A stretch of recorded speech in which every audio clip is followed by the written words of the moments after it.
नमस्कार विद्यार्थी मित्रांनो, उत्कर्ष इन्स्टिट्यूटच्या ऑनलाईन प्लॅटफॉर्मवरती तुमचं सर्वांचं स्वागत। आज आपण जी टेट परीक्षा होणार आहे त्या संदर्भात थोडीशी माहिती घेणार आहोत। प्रथमतः मी माझी ओळख करून देतो तुम्हाला। मी भगवंत भोसले, जी मागील वर्षी म्हणजे फेब्रुवारी 2023 मध्ये टेट परीक्षा घेण्यात आली होती आणि ज्याचा निकाल पवित्र पोर्टल मार्फत फेब्रुवारी 2024 मध्ये लागला। या अंतर्गत मला 132 मार्क्स मिळालेले होते। किती? 132 या 132 मार्क मिळालेले होते। तर त्या अंतर्गत मला जालना जिल्हा परिषदला माझी निवड झालेली आहे। काय झालेले? जालना जिल्हा परिषदला माझी निवड झालेली आहे। तर आज मी तुम्हाला टीईटी पेपर 1, टीईटी पेपर 2 आणि टेट पेपर जो मागील वर्षी झालेला होता तर त्या संदर्भातील थोडीशी माहिती देणार आहे की कशा प्रकारे अभ्यास करायचा आहे आणि काय करायचे, त्या संदर्भात कुठली पुस्तकं वापरायची, काय करायचे, मी ते थोडक्यात सांगणार आहे। ठीक आहे,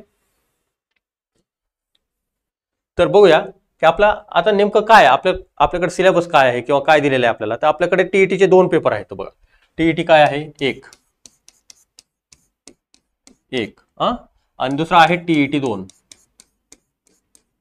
आता टीईटी 1 जी आहे ती कुठल्या वर्गासाठी लागू होते? ते 1ली ते 5वी, 1 ते 5 साठी। आणि टीईटी 2 कशासाठी लागू होतो? तर 6वी ते 8वी, म्हणजे 6 ते 8, म्हणजे या वर्गांना हे काय होते? लागू होते। मात्र या दोन्हीमध्ये काही फरक समान आहेत। उदाहरणार्थ बघायला गेलं तर इकडे भाषा आहे, इकडे सुद्धा भाषा आहे, लक्षात आलं? इकडे समाजशास्त्र आहे, त्याला आपण इथं परिसर अभ्यास पण म्हणू शकतो, परिसर अभ्यास। लक्षात आलं? म्हणजे आपण याला परिसर अभ्यास सुद्धा म्हणू शकतो। त्यानंतर अजून काय आहे? इथं काय आहे? गणित व विज्ञान। लक्षात आलं? म्हणजे गणित व विज्ञान सुद्धा आहे, म्हणजे काही विषय इकडे आणि हेच विषय इकडे सुद्धा, म्हणजे इकडे आता परिसर अभ्यास असं दिलेला आहे। मात्र इकडे काय होतं ते सामाजिक शास्त्र होतं, सामाजिक शास्त्र। लक्षात आलं? त्यानंतर काय आहे? इकडे गणित व विज्ञान आहे,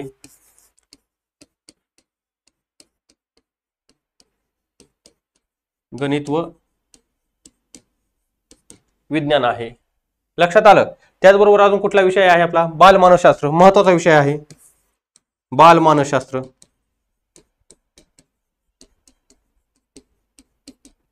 इकडे पण आहे बालमानस। लक्षात आलं? हे आपले कॉमन विषय आहेत। फक्त यामध्ये फरक काय आहे? तर फरक या दोन्हींचा आहे। हे 2 विषय जे आहेत ना ते वेगवेगळे आहेत। जर तुम्ही गणित व विज्ञान घेतलं तर तुमची जी निवड होणार आहे तर ती टीईटी 2च्या आधारे गणित व विज्ञान या विषयांसाठी होणार आहे। आणि जर सामाजिक शास्त्र केलं तर तुमची जी निवड आहे तर ती निवड तुमच्या ग्रॅज्युएशनचा जो विषय असेल त्याप्रमाणे होणार आहे। म्हणजे कसं, जर सामाजिक शास्त्राबरोबर तुमचा एक भाषा विषय आहे, त्यामध्ये आपल्याकडे मराठी आहे, हिंदी आहे आणि इंग्लिश आहे। ठीक आहे, तर या तिन्हीपैकी एक विषयाच्या संदर्भात तुम्हाला समाजशास्त्राबरोबर तुमची निवड होणार आहे। आणि जर तुमचं गणित विज्ञान असेल तर तुमचं पर्टिक्युलरली गणित आणि विज्ञान या विषयासाठीच फक्त काय होणार आहे? तर निवड होणार आहे। ही गोष्ट लक्षात राहू द्या। आता माझा विषय जो होता ग्रॅज्युएशनचा तर तो काय होता? भाषा विषयामध्ये माझा इंग्रजी विषय होता। कुठलाही विषय होता माझा? तर इंग्रजी हा विषय होता, इंग्रजी। आता इंग्लिश विषयाबरोबर मी काय केलं की सामाजिक शास्त्रामधून टीईटी 2चा पेपर पास झालेलो होतो आणि यामुळे काय झालं की माझं पदवीधर शिक्षक म्हणजे प्राथमिक पदवीधर शिक्षक इंग्लिश विषयासाठी म्हणून काय झाले ते इयत्ता 6वी ते 8वी साठी निवड झालेली आहे। लक्षात आलं तुमच्या? हे आपल्याला इथं बघता येतं। आणि जर माझा गणित विषय असता किंवा गणित व विज्ञान असता तर मग माझं काय झालं असतं? तर गणित व विज्ञान या विषयासाठी पर्टिक्युलरली काय झालं असतं? तर ते सिलेक्शन झालं असतं। ठीक आहे, हे आपण इथं बघितलेलं आहे। आता यामध्ये अजून काही गोष्टी काय आहेत की याच्याबरोबर आपल्याला सीटीईटी आहे, सीटीईटी। लक्षात आलं? तर या सीटीईटी मध्ये काय की सीटीईटीचे पण 2 पेपर आहेत, ते दोन्ही पेपर हे जे आपल्याकडे टीईटीचे पेपर आहेत त्याचप्रमाणे आहेत, ते आपल्याकडे काय होतं तर ते लागू होतं। ठीक आहे, हे आपण पाहिलेलं आहे। आता सगळ्यात महत्त्वाचा मुद्दा काय आहे की यामध्ये आपल्याला जे आपण विषय अभ्यासलेले आहेत किंवा जे आपण बघितलेलं आहे त्यामध्ये टीईटी पेपर मध्ये जे आपले विषय आहेत त्या संदर्भात अभ्यास काय करायचा आणि कसा करायचा। तर बघा आपल्याकडे काय एकूण 150 प्रश्न आहेत। किती? 150 प्रश्न। आणि गुण किती आहेत त्याला 150. ठीक आहे. मग मी ओपन कॅटेगरीतला आहे किंवा मी खुल्या वर्गातला आहे, तर मग मला किती मार्क्स लागतात, तर मला 90 प्रश्न बरोबर यावे लागतात. मग त्याला गुण किती आहेत, 90. ठीक आहे. आणि जर मी मागास वर्गात असेल, SC ST मधील असेल, तर मला किती लागतात, 67 मार्क लागतात. 67 प्रश्न बरोबर यावे लागतात. हे टीईटीला, हे दोन्ही टीईटीला लागू होतं. CTETला पण असंच आहे. म्हणजे यामध्ये फारसा बदल होत नाही. मग यामध्ये आपल्याला अजून काय बघता येतं, की आपल्याला हे जे 90 मार्क्स मिळवायचे तर ते कशा प्रकारे मिळवायचे, तर त्यामध्ये आपल्याला लक्षात येतं की टीईटी मध्ये काय, ज्या दोन्ही टीईटी आहेत आपल्या, त्या दोन्ही टीईटी मध्ये जे आपले कॉमन विषय आहेत, जसं की भाषा विषय आहे, गणित विषय आहे, समाजशास्त्र विषय आहे, किंवा त्याला आपण परिसर अभ्यास म्हणतो, किंवा बालमानसशास्त्र आहे, तर त्या संदर्भात आपल्याला अधिकाधिक मार्क घ्यावे लागतात. मग आपल्याला भाषेच्या संदर्भातील जी कौशल्य आहेत, जी बालकांमध्ये वयोनुरूप विकसित होत जातात. म्हणजे काय, तर बाळ लहान असतं, रांगायला लागतं, एक एक शब्द, दोन दोन शब्द बोलायला लागतं, काका, मामा, नाना, इथपासून ते बाल मानसशास्त्रातील ज्या उपपत्त्या आहेत इथपर्यंत आपल्याला अभ्यास करायचा आहे. त्याचबरोबर गणिताच्या ज्या मूलभूत क्रिया आहेत, सरळ व्याज, नफा तोटा, शेकडेवारी, लसावी, मसावी, हे सुद्धा आपल्याला यायला पाहिजे. सिटिंग अरेंजमेंट आलं पाहिजे. त्यानंतर संख्यांचे प्रकार, ह्या गोष्टी आपल्याला आल्या पाहिजेत. तर ह्या सर्व गोष्टी आपल्याला काय करायच्या, इथं अभ्यासाच्या आहेत. मग मी अगोदर त्यामध्ये तुम्हाला काय सांगतो, तर भाषेमध्ये काय करायचंय, की किमान तुम्हाला एका व्याकरण माहिती असलं पाहिजे, किमान. मग यामध्ये काय येतं, म्हणी, वाक्प्रचार, समानार्थी शब्द, विरोधार्थी शब्द, त्यानंतर जे काही मराठीमध्ये वर्णमाला आहे, वर्णमालेमध्ये एकूण किती वर्ण आहेत, व्यंजन काय, स्वर काय, स्वरादी काय, या सर्व गोष्टी काय येतात तर व्याकरणामध्ये येतात. त्यानंतर दुसरं काय आहे, इंग्लिश. आता यामध्ये तुम्ही काय निवडता, काय करता, ह्यावर डिपेंड आहे. मग इंग्लिशमध्ये काय येतं, इंग्लिश ग्रामर. मग त्यामध्ये फार फार सोपं असतं. म्हणजे काय असतं, की आर्टिकल म्हणजे काय, चेंज द व्हॉइस म्हणजे काय, किंवा आपण अजून काय म्हणतो की त्याला डायरेक्ट इनडायरेक्ट म्हणजे काय आहे, किंवा अजून त्यामध्ये सेंटेन्सचे प्रकार आहेत, म्हणजे कंपाऊंड सेंटेन्स काय असतं, सिंपल सेंटेन्स काय असतं. तर ह्या सगळ्या गोष्टींचा आपल्याला काय करायचं आहे, यामध्ये अभ्यास करायचा आहे. आता बघा, थोडक्यात आपण असा आपण बघतो की ज्या वेळेस आपण परिसर अभ्यास म्हणतो, तर परिसर अभ्यासचा जो काय आपण अभ्यास करतो, तर त्यामध्ये काय येतं, की आपला जिल्हा म्हणजे थोडक्यात भूगोल. म्हणजे 3 मध्ये काय येतं पहिल्या पेपरला, तर परिसर अभ्यास. मग यामध्ये काय येतं, इतिहास. 2 काय येतं, भूगोल. 3 काय येतं, राज्यघटना किंवा राज्यशास्त्र, त्याला नागरिकशास्त्र सुद्धा म्हणू शकतो आपण. ठीक आहे. तर यांचा आपल्याला अभ्यास करायचा आहे. मग यासाठी आपल्याला अभ्यासाचं काय आहे, ते येतात चौथीचा इतिहास आहे, जो शिवाजी महाराजांचा इतिहास आहे. त्यानंतर आपल्याकडे काय आहे, तर भारताच्या स्वातंत्र्य लढा आहे, त्याचा इतिहास आहे, जो 5वीला दिलेला होता अगोदर, आणि आता 9वी 10वीला आहे, 8वी 9वी 10वीला सुद्धा आहे. तर अशा प्रकारचे आपल्याला काय करायचं ते अभ्यासायचं आहे. आता हे जे आहे ते हे कॉमन आहे. म्हणजे टीईटी 1 आणि टीईटी 2 मध्ये हे काय आहे, बऱ्यापैकी कॉमन आहे. फक्त टीईटी 1 मध्ये परिसर अभ्यास दिलाय आणि टीईटी 2 मध्ये ते समाजशास्त्र म्हणून दिलंय. आता एवढंच आपल्याला इथं अभ्यासाचं आहे. मात्र ह्यातला कॉमन फॅक्टर जो आहे आणि जो सगळ्यात महत्वाचा आहे, ज्याच्यावर जास्त प्रमाणामध्ये भर असतो परीक्षेमध्ये, तो म्हणजे आहे आपला बाल मानसशास्त्र. काय आहे आपला बाल मानसशास्त्र. आता बाल मानसशास्त्रासाठी आपल्याकडे काही पुस्तके येतं. आपल्याकडे काही पुस्तक येतं. मग ते कुठली आहेत, तर बाल विकास नावाचं एक पुस्तक आहे बघा, 11वीचं बाल विकास. ते मी अगोदर सांगतो म्हणजे विसरायला नको. बाल विकास कितवीचं आहे, 11वी. त्यानंतर मानसशास्त्राची पुस्तक आहेत, कितवीची, 11वी व 12वी. ठीक आहे, 11वी व 12वी. त्यानंतर अजून काय आहे, आहारशास्त्राचे एक पुस्तक आहे. आता तुम्ही म्हणाल याचं काय आहे, यातलं काय वाचायचं, आहारशास्त्रामधलं काय वाचायचं, तर बालकाच्या पोषणाच्या संदर्भातील आणि बालकाच्या वाढीच्या संदर्भातील जे टप्पे दिलेले आहेत ते सर्व, म्हणजे गर्भधारणेपासून बालक 18 वर्षाचा होईपर्यंत, म्हणजे युवक होईपर्यंत, किशोर होईपर्यंत, तरुण होईपर्यंत, हे सर्व काय तर आहारशास्त्रामध्ये टप्प्याटप्प्याने दिलेले आणि ते टेक्स्ट बुक मध्ये आहे, त्याचे पीडीएफ पण अवेलेबल आहेत. तर हे काय करायचं, फक्त बालकाचा विकास हे करायचा आहे.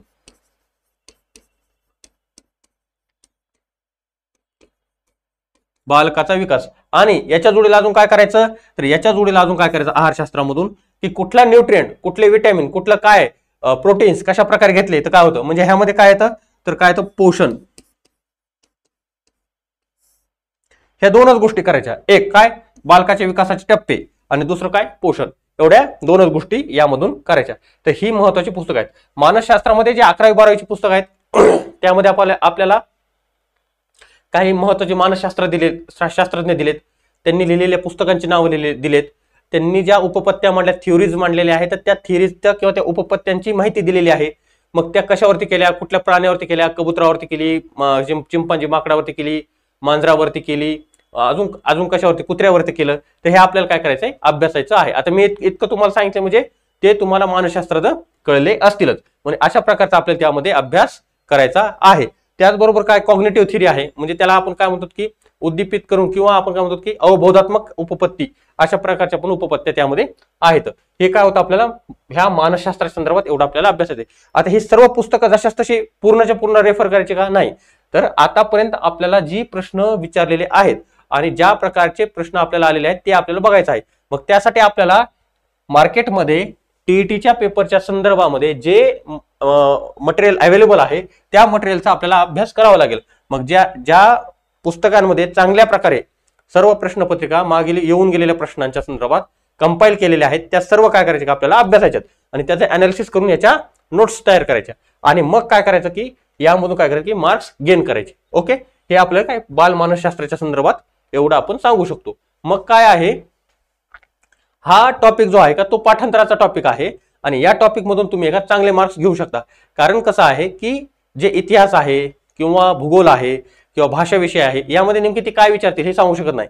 कारण हे जे भाषा विषय असेल, इंग्रजी विषय असेल किंवा गणित विज्ञान विषय असेल, हे एका मोठे विषय आहेत आणि या विषयांमधून एका त्यांना स्कोप भरपूर मिळतो. कारण 1ली ते 10वी पर्यंत ते काहीही विचारू शकतात, काहीही कुठल्याही पुस्तकातील काहीही विचारू शकतात.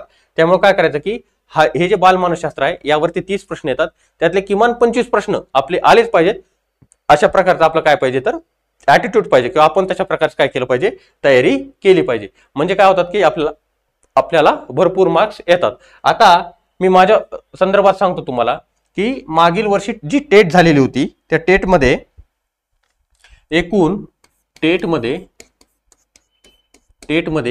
2023 असं लिहितो. टेटमध्ये एकूण 200 प्रश्न होते. किती होते, 200 प्रश्न.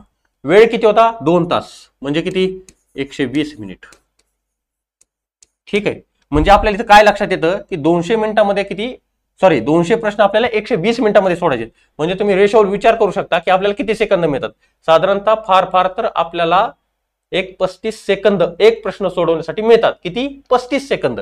मग हे 35 सेकंदामध्ये आपल्याला एक प्रश्न सोडायचा आहे आणि त्यामध्ये पण ह्या 200 प्रश्नापैकी गणितावरती गणित व बुद्धिमत्ता याला साधारणतः 120 प्रश्न होते.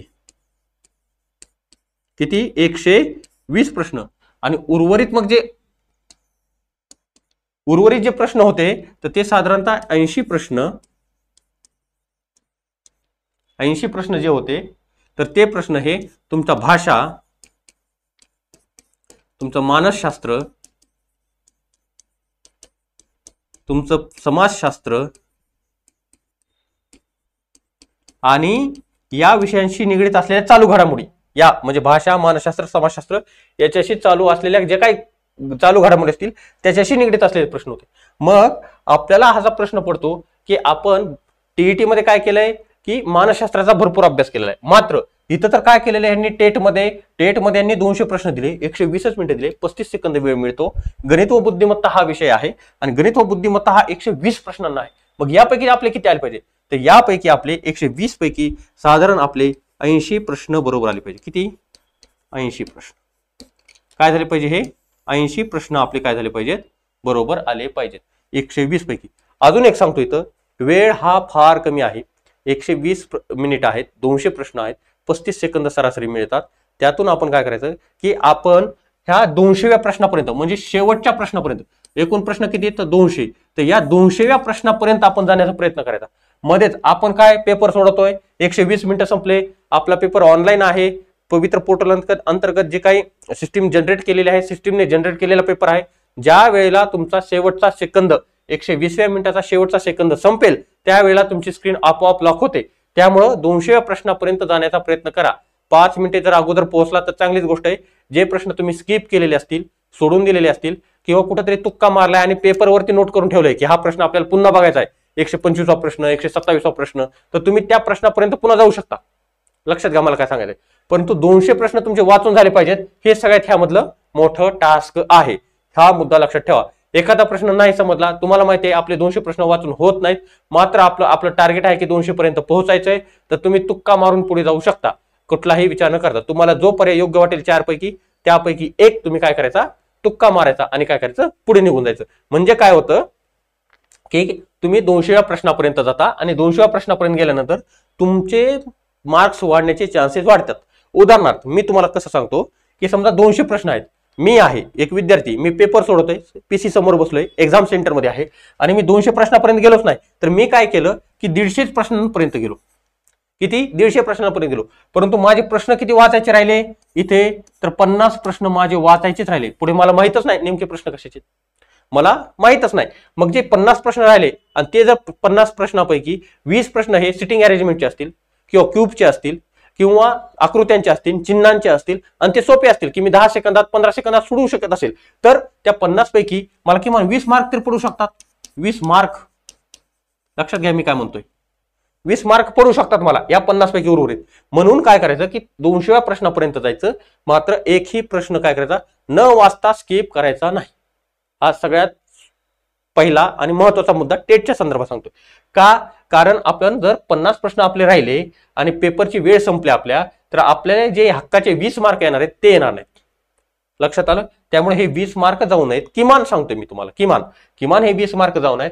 त्यामुळे काय करायचं आपण की आपण 200व्या प्रश्नापर्यंत आपण पोहोचायचंच. म्हणजे काय होईल की आपल्याला स्कोर वाढवता येईल. ही गोष्ट इथं फार महत्वाची आहे. हा पहिला मुद्दा. दुसरा मुद्दा काय आहे की ज्यावेळेस आपण हे 20 मार्क गेन करू त्यावेळेस आपला स्कोर आपोआप वाढणार आहे आणि आपण काय करणार आहोत की कॉम्पिटिशन मध्ये राहणार आहोत. तर या दृष्टिकोनातून आपण बघायला गेलं तर अशा प्रकारे तयारी करायची आहे. आता हे जे 120 प्रश्न आहेत कुठले गणित व बुद्धिमत्तेचे, याच्या संदर्भात तयारी कशी करायची आता तुम्हाला सांगतो. लक्ष द्या, हे जे 120 प्रश्न आहेत त्याची काठिण्य पातळी फार काही डेप्थ मध्ये नाहीये, मात्र तो जो काय प्रश्नाची रचना आहे ती आपल्याला आहे ती कॉम्प्युटरवरती आहे आणि कॉम्प्युटरवरती कर्सरने लेफ्ट राईटला तुम्हाला ते स्लाइड करायला लागतं किंवा अप अँड डाऊन स्लाइड करायला लागतं. त्यामुळे काय होतं की वेळ जातो, तर त्याची पण आपण प्रॅक्टिस केली पाहिजे. हे झाले या संदर्भातले प्रश्न. मग आता गणित व बुद्धिमत्तेसाठी काय करायचं, गणित व बुद्धिमत्तेसाठी 120 प्रश्नांच्या काय करायचं हे फार महत्वाचं आहे. तर 120 प्रश्नांच्या गणित व बुद्धिमत्तेसाठी मार्केटमध्ये जे अवेलेबल आहे ते कुठलंही एक चांगलं पुस्तक, एकच म्हणतोय मी, एकच चांगलं. मग ते कुठलंही असलं, कोकिळा प्रकाशन असेल, बघा इथं कुठले कुठले प्रकाशन येतं, कोकिळा आहे, अजून कुठले आहेत, आरगडे सरांचं आहे, अजून काय, अजून भरपूर येतं, पण मी हे 2 सांगितले तुम्हाला. किंवा ढवळे सरांचं आहे, ठीक आहे. किंवा युट्यूबला SSC आणि CTETच्या संदर्भात काय, SSC स्टाफ सिलेक्शन कमिशन किंवा CTETच्या संदर्भात उत्तर भारतातील हिंदीतून काही लेक्चर्स अवेलेबल आहेत ते पण आपण करू शकतो. काय, हिंदीमधून. कशा संदर्भात, गणिताच्या संदर्भात.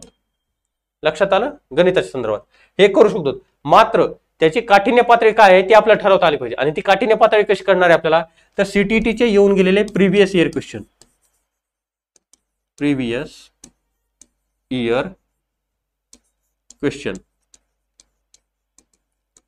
ठीक आहे. प्रिव्हियस इयर क्वेश्चन कशाचे, CTETचे आणि TETचे काय, प्रिव्हियस इयर क्वेश्चन. CTETचे प्रिव्हियस इयर क्वेश्चन म्हणजे येऊन गेलेले प्रश्न आणि TETचे प्रिव्हियस इयर क्वेश्चन, हे दोन्ही पण आपल्याला काय करायचं, अभ्यासायचं. आणि त्यातून मग आपल्याला काय कळतं की टेटची जी काही काठिण्य पातळी आहे ती कशी राहील हे आपल्याला काय होतं इथं लक्षात येतं. लक्षात आलं तुमच्या? ओके. तुम्ही SSCचे सुद्धा गणिताचे पेपर सोडवू शकता, त्यातलं मॅथ रिझनिंग सोडवू शकता. फार टफ नाही.